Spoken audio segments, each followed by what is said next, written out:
hindi na ako nag-apply ng kung ano-ano. Lip tint na lang. So, yan, dahil lalabas ako, mag-a-apply ako nito. Ganito, yan. I-spread ko lang siya ng, yan, divide natin. Tapos, ganyan. Yan, tingnan nyo, di ba? Ang ganda. Ito yung wala. Ito yung meron. Hindi ka na magpa-foundation o maglalagay ng pressed powder. Kasi dito, ayan. Kasi ito yung wala. Sayang, nalagyan ko nito. Sana nakita niyo yung different. Yan. Pero, lalahatin na natin. Kasi na-spread na natin. Medyo lag lang yung cellphone ko. Ko alam. Mahina yata yung signal. Yan. Lag.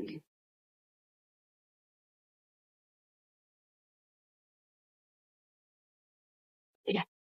Diba? Tapos kung gusto niyo mas makapal, pwede naman applyan. Kung gusto niyo. Tapos hindi siya malagkit. Yan. Hindi mainit sa mukha. Yan. Ganyan, piping-pipi na siya. Oh. Kasi, super, ano nga, eto na yung ginagamit ko. Maganda naman yung ibang tinatry ko. Kasi pag hindi maganda, hindi ko talaga ginagamit. Kumbaga, hindi ko siya inuubos. Yung unang mga nasubukan ko, magaganda rin naman kasi medyo pricey. Ito, natuklasan ko hindi siya pricey. Medyo kayang-kaya ng ating bulsa. Naghahanap kasi ako ng mga mura. Pero effective at maganda. So, yun. And kung gusto mo pang applyan, tingnan natin kung ano yung magiging resulta niya kapag double ang ating pagpatong. So, ganyan siya. Di ba?